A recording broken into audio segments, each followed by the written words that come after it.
Hi, and welcome to Enchantment of Eternity's Top 10 Star Trek series.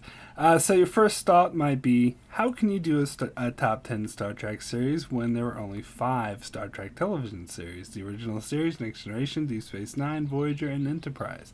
The answer is, I'm also including the Star Trek feature films, which I have divided into 3 categories: the original series films, the Next Generation films, and the reboot films. But as you notice, it only adds up to 8.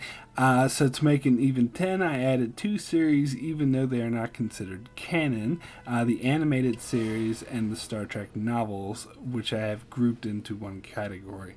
So some of you might be saying, well, if you're going to include the animated series and the novels, you might as well include the other Star Trek media, such as video games, comic books, and the fan-created internet material such as Of Gods and Men and Star Trek Continues.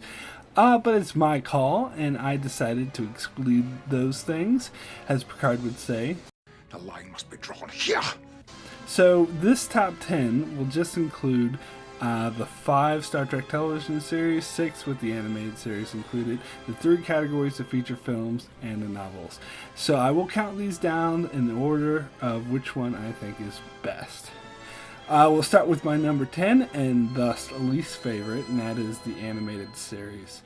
I remember watching this as a kid, and it was so boring it put me to sleep. The episodes consist mostly of long-winded exposition, perhaps because the animation wasn't that good, and most of the stories themselves were nothing that intriguing or nothing that really grabbed you.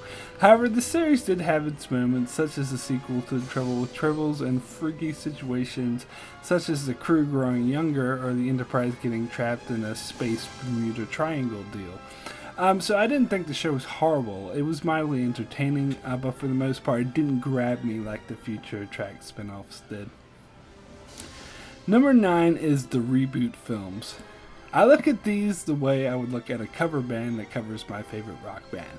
It's good to pay tribute to the original, but can't be considered on the same level. Regardless of what you think of Deep Space Nine, Voyager, and Enterprise, at least they're Star Trek.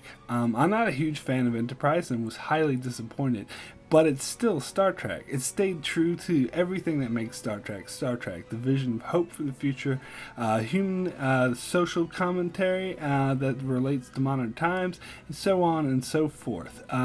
Where these were just mindless action movies that featured product placement, depicted a future that seemed just like our present and made no logical sense or had any cohesion. For example, Kirk being promoted from a cadet to a starship captain, like that. I had to prepare myself to suspend all disbelief far beyond the normal levels that you would when watching space science fiction. However, I thought the second movie, Into Darkness, was a vast improvement on the first, and will watch ones that will come out in the future, but this will never be Star Trek to me. Number 8 is Enterprise.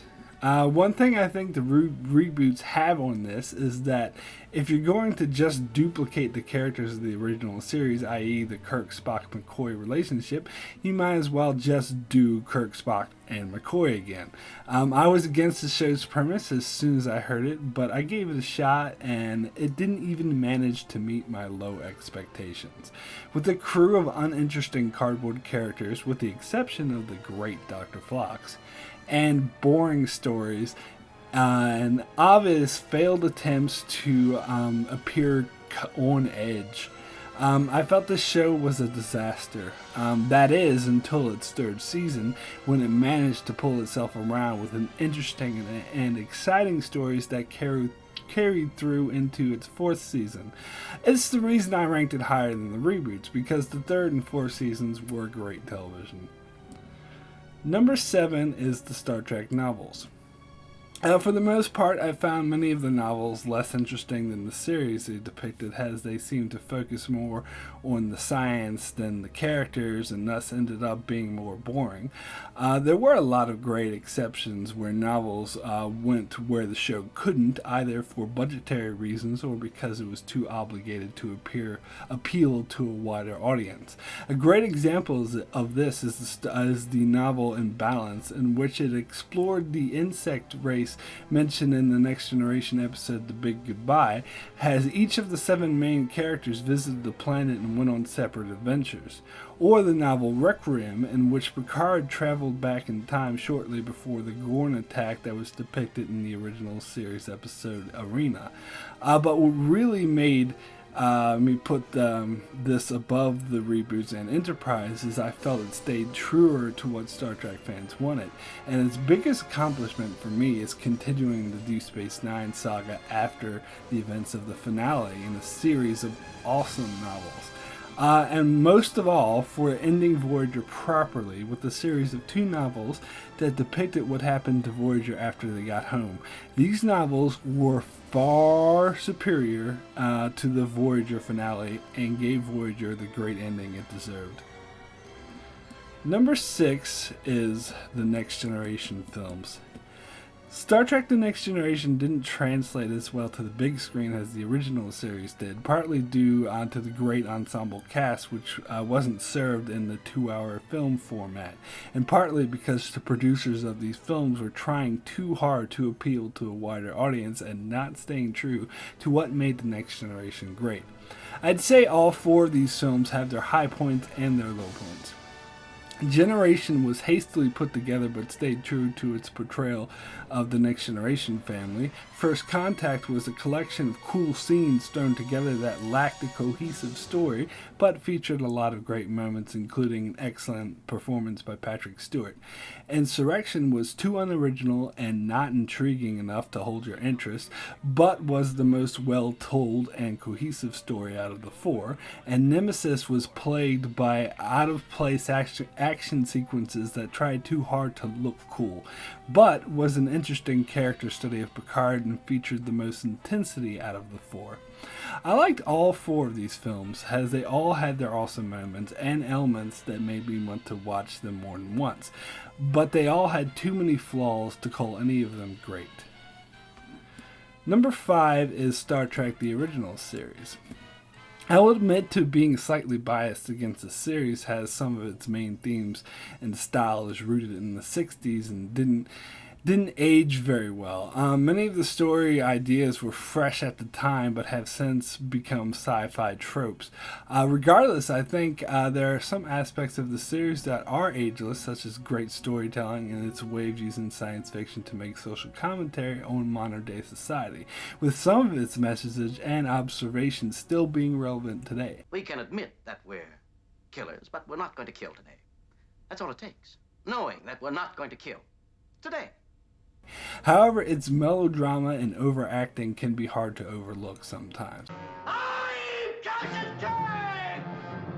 And one of the reasons I don't think it holds up to some of the spin-offs is its lack of dynamic ensemble cast, as it relies primarily on the Kirk, Spock, and McCoy relationship, which I didn't find nearly as interesting as apparently many others did. However, the original series is the blueprint that inspired many science fiction television shows that came after it, and thus a legend in its own right. Number 4 is Voyager. To me, on the whole, Voyager has more poor and mediocre episodes than it does great episodes. But when it was good, it was really good. Time's up. The potential was always there. Sometimes it delivered, sometimes not. But the fact it managed to put out some of the most intense, mind-boggling, and heartwarming stories of any Trek series made me feel it deserved a spot on number 4. And I'm glad we agree.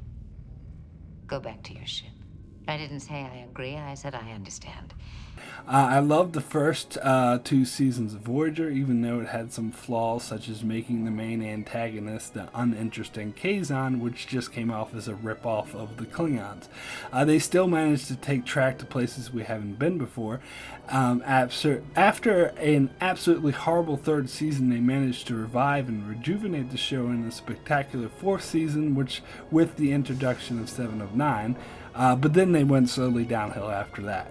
But some of the social commentaries this series explored were absolutely amazing and pulled off in the fashion that was true to the Star Trek spirit. Number 3 is the original series films. I'll be honest, this is what got me into Star Trek in the first place. As I alluded to earlier, I felt the original series translated well to film, and the fact that this is ranked higher than the TV series shows that I think it actually worked better as feature films.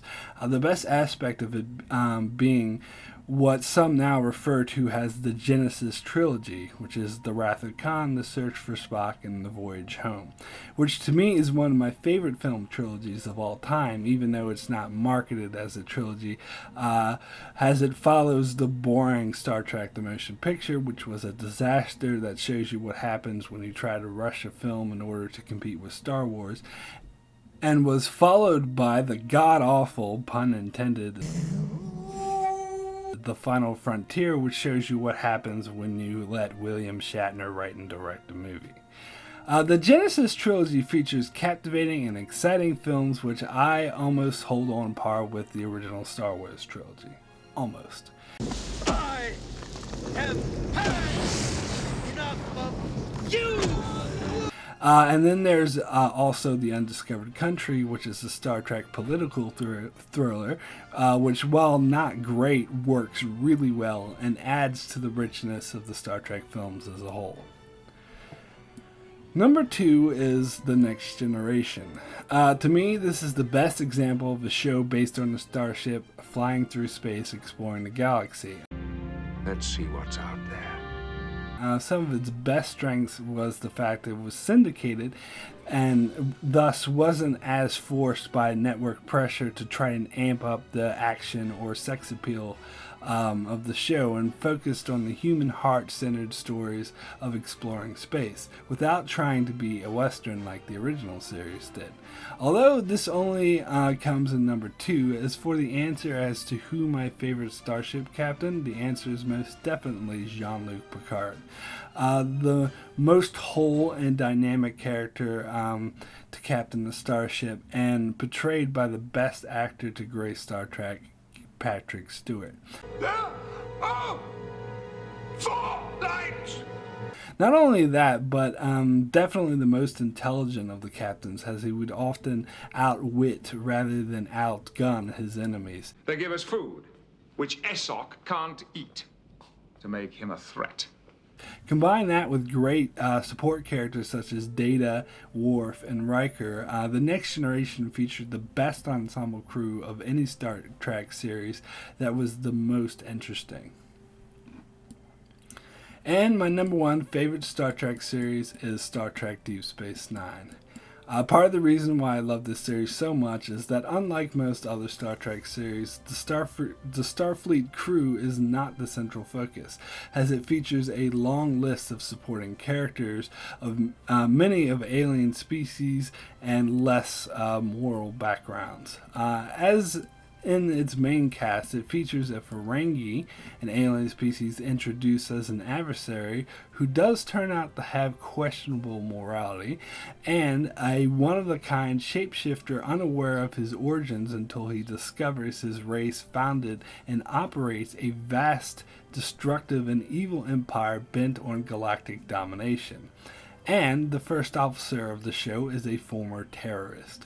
On top of that, we get a set of recurring characters that sometimes team up with our heroes, including the former spy with a mysterious past, Garrick, who will even go as far as murdering and inciting war for the main hero, Captain Sisko's benefit. And you'll get what you want, a war between the Romulans and the Dominion. And if your conscience is bothering you, you should soothe it with the knowledge that you may have just saved the entire Alpha Quadrant. And Gul Dukat, who was responsible for the unspeakable atrocities during the occupation, who mostly serves as the series' main antagonist, will from time to time team up with our heroes when their goals meet. I should have killed them all. The ambiguities of how the show blurs the line of good and evil and presents situations as a much more complex than they seem is one of the things that made this show great. And this is most notably the darkest Star Trek series. Please don't make me use some foolish euphemism. With some may say contradicts Roddenberry's vision for a bright future, which I would in part agree with. However, I feel the level on which this series was able to comment on modern day society was far exceeded because of that. Jobs? You guys want jobs? When are you going to get it? There are no jobs! The series premise of a Starfleet crew taking command of an alien space station controlled by an alien race that just survived a 50-year occupation of their planet allowed for many powerful analogies of the Holocaust and the aftermath that followed. What you call genocide, I call a day's work. Deep Space Nine boldly goes where most other Star Trek series wouldn't in exploring highly volatile issues, and ultimately ends a 2-season-long war in a dark and morbid way, rather than a typical sci-fi or fantasy battle where the good triumphs over evil and everyone lives happily ever after, and instead exposes the horrors of war and how in war there are no real winners. He died trying to free Cardassia. What's left of it?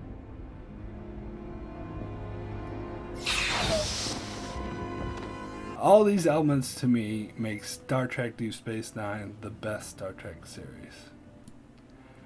So that's it for my top 10 Star Trek series. I have many other Star Trek top 10s, including one for each of the 5 TV series, counting down my top 10 favorite episodes.